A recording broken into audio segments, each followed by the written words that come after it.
श्री स्वामी समर्थ. वास्तुशास्त्रानुसार प्रत्येक गोष्टीचा आपल्या जीवनात सकारात्मक आणि नकारात्मक परिणाम होतो. वास्तुदोषांचा आपल्या जीवनावर मोठा परिणाम होतो. यामुळे तुमची सुरळीत सुरू असलेली कामंही बिघडू लागतात. व्यवसायात पैशाची संबंधित समस्या येतात. जर तुमच्या घरात वास्तुदोषाची समस्या असेल तर वास्तुशास्त्रात त्यासाठी काही उपाय सांगितले गेले आहेत. हे उपाय केल्याने तुमच्या सर्व समस्या दूर होतील. वास्तुशास्त्रानुसार घरात काही चित्रे लावल्याने मनाला शांती मिळते. तसेच घरात सुखसमृद्धी येते. घरात भरभराट होते. आर्थिक संकटावर मात करण्यासाठी कोणत्या प्रकारची चित्रे लावली पाहिजेत जाणून घेऊया. तसेच वास्तुदोषामुळे देखील अडचणी निर्माण होऊ शकतात. वास्तुशास्त्राच्या नियमानुसार घरात काही बदल केल्यास अथवा याचे पालन केल्यास निश्चित परिणाम पाहायला मिळतो. 1. घरात अश्वचित्र लावले फायदेशीर असते. तरी ऑफिसमध्ये अशा प्रकारचे चित्र लावू नये. यामुळे व्यवसायाच्या प्रगतीत अडथळा येऊ शकतो.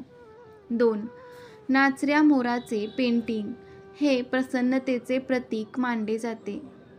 यामुळे घरात नाचऱ्या मोराचे पेंटिंग नक्की लावावे. 3.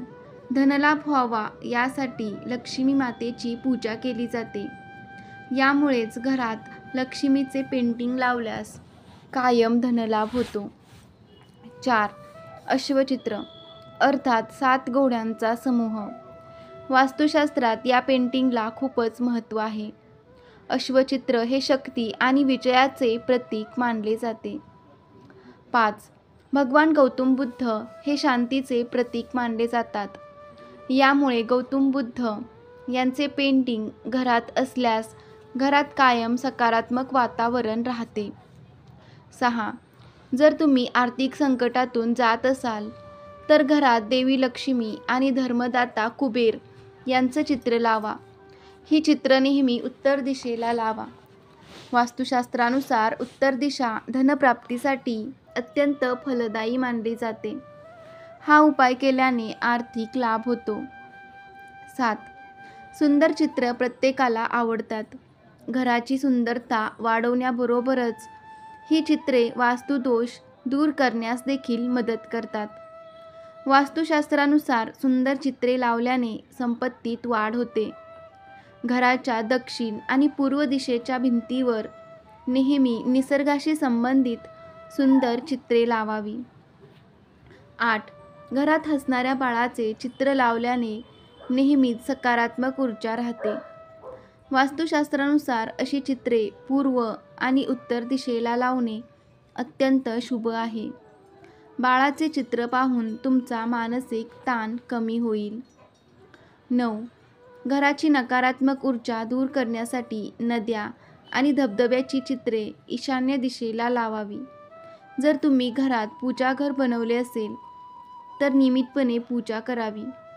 वास्तुशास्त्रानुसार दक्षिण आणि पश्चिम दिशेने बांधलेल्या खोलीचा वापर पूजेसाठी करू नये. 10. स्वयंपाकघर हे घरातील सर्वात महत्त्वाचे स्थान आहे. कारण ती आपली अन्नपूर्णा आहे. म्हणून त्याच्या सौंदर्याची आणि नशिबाची काळजी घेणे खूप महत्त्वाचे आहे. स्वयंपाकघरात आई अन्नपूर्णेचे चित्र असावे. 11. तसेच तुमच्या स्वयंपाकघरात फळे आणि भाज्यांनी भरलेलं एक सुंदर चित्र लावा. ही चित्र स्वयंपाकघरात लावल्याने घरात कधीही धन आणि धान्याची कमतरता भासत नाही. धान्याचा साठा नेहमी भरलेला असतो आणि घरात सुखसमृद्धी नांदते. याशिवाय जर तुमचे स्वयंपाकघर वास्तुनुसार आग्नेय पूर्व किंवा दक्षिण दिशेला बनवलेले नसेल किंवा वास्तूशी संबंधित कोणतीही समस्या असेल तर स्वयंपाकघराच्या उत्तर पूर्व दिशेला सिंदूर रंगीत गणपतीची स्थापना करा. म्हणजेच हेरम गणेशाचा फोटो लावा. 12.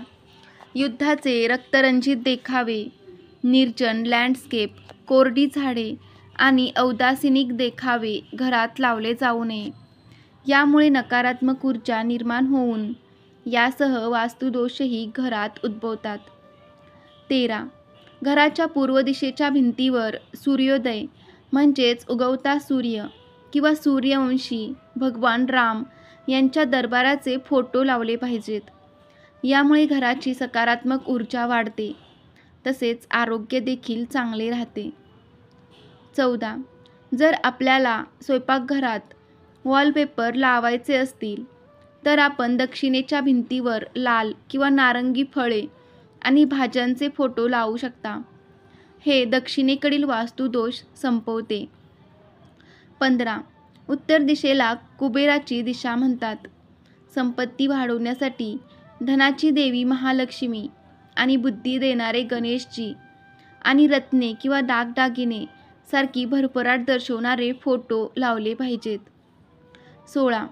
उत्तरेकडे असलेल्या भिंतीवर झरे किंवा पाण्याच्या स्रोताचे वॉलपेपर कागद लावल्यास पैशामध्ये वृद्धी होते. 17. दक्षिण आणि पश्चिम दिशेच्या भिंतीवर पर्वत आणि खडकांचे वॉलपेपर लावल्याने मनोबल वाढते. जर पूर्वेकडील भिंतीवर असे फोटो लावले असतील तर यामुळे नशिबात व्यत्यय येतो. 18. वास्तूनुसार कुटुंबातील सदस्याच्या आनंदी पवित्रामध्ये कौटुंबिक फोटो घराच्या उत्तर पूर्वेकडील आणि उत्तर पूर्वेकडील दिशानिर्देशिकामध्ये लावावेत. 19. मुलांच्या अभ्यासाच्या कक्षात सरस्वती, शिक्षणाची देवी यांचे उत्तर किंवा पूर्वेकडील दिशेने ठेवले पाहिजे. या दिशेने वाचन केल्याने अभ्यासाची आवड निर्माण होते. या व्यतिरिक्त तुम्हाला हवे असल्यास मोर, वीणा, पुस्तक, हंस किंवा मासे यापैकी एखादा फोटो तुम्ही लावू शकता. तुम्हाला ही माहिती कशी वाटली कमेंटमध्ये नक्की सांगा. आवडली असेल तर व्हिडिओला लाईक करा. श्री स्वामी समर्थ. जय जय स्वामी समर्थ. श्री गुरुदेव दत्त.